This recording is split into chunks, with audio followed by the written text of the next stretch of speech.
Man, y'all, it must be Groundhog Day or something like that because once again, it's a Monday and I'm finding myself having to talk about the Chicago Cubs' need for bullpen and third baseman. Let's hit the intro.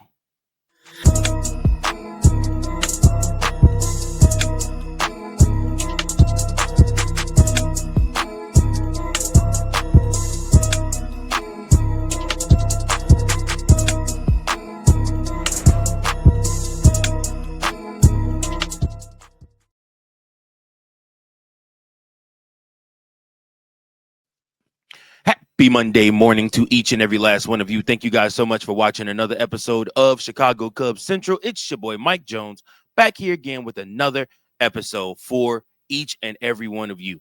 And listen, guys, the Chicago Cubs are on their way to really ruining something special if two things are not addressed real soon. The number one thing that needs to be to address is we got to figure out this bullpen situation. Last night, the Chicago Cubs on national television dropped a game to the Philadelphia Phillies that was well within the reach of winning. Why did the Chicago Cubs lose this game? Because they don't have a freaking bullpen. Jameson Taillon came in and gave you 7 innings of one-run baseball. He kept literally one of the most stacked hitting lineups in the game today at bay. You have one of your best performances to date from Jameson Taillon. You hand the ball over to Porter Hodge. Porter Hodge does walk the first batter.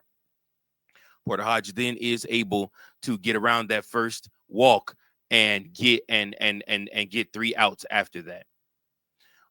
Then after that, you go to the ninth and you hand the ball over to Presley. And Presley almost gave up a 2-run homer to Nick Castellanos. But I believe the wind knocked that down and kept that ball in the park. So from there, you then go into the eighth and the ninth inning, and the Cubs just could not muster any offense. And again, we knew that the Chicago Cubs' hot streak of offense, as great as much as the national media wants to talk about it, if you've watched Cubs baseball over the past 5 to 6 to 7 years, you know, or just of any time period, you know a slump is coming. Like there's no way you're going to keep up scoring 10, 12, 15 runs. Um, the problem with these 2 games against the Phillies, is Craig Counsell did not do what he did in the series against the Padres when runs were hard to come by. That Padres series, I felt like Craig Counsell really tried to maneuver and use the short ball to be able to drive in runs and to be able to do what he needed to do to get guys to score. In this game, I felt like, in matter of fact, Saturday and Sunday, I felt like, there were so many pop-ups, so many flyouts, everything like that, like nothing on the ground, nothing on the ground, like nothing just trying to get through, nothing trying to shoot the ball the other direction, none of that. And I felt like our offense suffered because of it. The Chicago Cubs have to do a better job, man. You have to be able to adapt. You're heading into a series where you're going to see Paul Skeens and the Pittsburgh Pirates next, and you want to make sure that you're ready for that series. There's no reason why you shouldn't win all 3 of those games. 20-12 should be your record once you get done with the Pittsburgh Pirates. I will settle for nothing less than that. They're not a good baseball team, but you can't play down to the competition either. You have to go out there with the mindset to dominate. And the Chicago Cubs have to come out with that type of mindset. But as far as this game against the Phillies goes, these both were that Saturday game really wasn't winnable. But this game was winnable and the series was winnable. You took Friday, great for it. Like I said, but you needed to come up more clutch. And I'm looking kind of at Kyle Tucker. I ain't gonna lie to you guys. I'm looking at Kyle Tucker. Like I said, PCA has still been doing his thing. He's been staying hot, but in this last game, Ian went 0 for 4. Kyle Tucker went 0 for 4. Dusei Suzuki went 0 for 4. Michael Bush went 0 for 3. Dansby Swanson went 0 for 4. And Vidal Brujan went 0 for 3. You got 1 for 4 from Nico, 1 from 3 from Pete Armstrong, and 1 for 3 from Miguel Amaya. The offense is slumping. When the offense is slumping, guess what you have to have? You got to have lockdown pitchers. Chicago Cubs don't have that. As long as the offense is rolling, they can give you 5 to 6 runs. You're going to win a lot of baseball games. But once they are unable to give you that many runs, that's when you really need your defense to be locked down. You cannot have mistakes like the mistake Vidal Brujan made that allowed another run across the plate in the 10th inning. You cannot have these mistakes from third base. And every single third baseman outside of not named John Birdie has made mistakes this season at third base. And it's unfathomable at this point. But it's almost getting to the point where you're gonna, if you can't make a trade, you're gonna have to end up putting Michael Busch at third and playing Justin Turner at first base until you can make a trade for a third baseman. Because I mean, it's almost to the point it's just unplayable. If anybody gets injured, anybody gets hurt, you're gonna have to put Busch at third, and you're going to have to play Birdie at probably like, say, if like let's say Dansby or Nico, God forbid, gets hurt and gets injured, you're gonna have to put Birdie to replace them. You're gonna have to put Turner at first, and you're gonna have to move Michael Busch over to third. But Michael Busch should get some looks at third base because of the fact that we just have not had production from that third base defensively. Like I said, I mean, it needs to be consistent production, somebody that you know is an automatic going to get the out. And again, I'm not impressed with Dansby Swanson either and his defense. I've seen too many balls this past weekend passed by Dansby Swanson that I felt like normally he would make the play on that. And I was tweeting that this weekend, which, by the way, if you aren't, follow your boy on X at Chicago Cubs Central. I'm always on there talking that stuff, especially during the games, and interacting with listeners and stuff like that.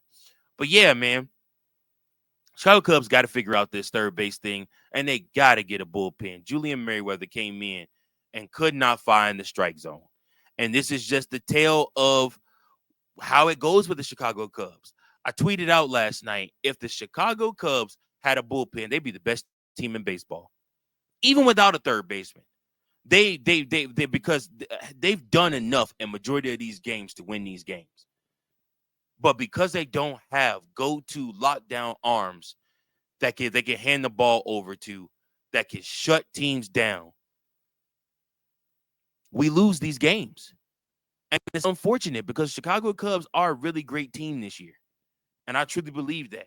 But until they fix this bullpen, they will not get the national media notoriety that they deserve.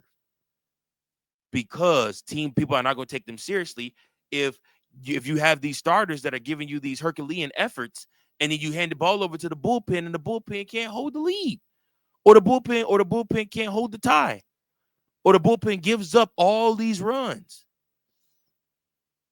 Like I said, Julian Merriweather is normally somebody that I thought you could depend on, you could hand the ball to, and I think that's what Craig Counsell was expecting too. Like I said, because I mean, you hand it to Hodge did this thing, you hand it to Presley escapes, and then, like I said, you hand it over to Merriweather, and Merriweather literally walks the next two batters. It wasn't even off contact and hits. He just walked them because he could not find the strike zone, loaded the bags up, and now you're in a predicament. You get one fly out, and a guy scores from tagging from third, and then you get the Vidal Brujan mistake that drives in another run when he should have just went and tagged on third base. I don't know, man.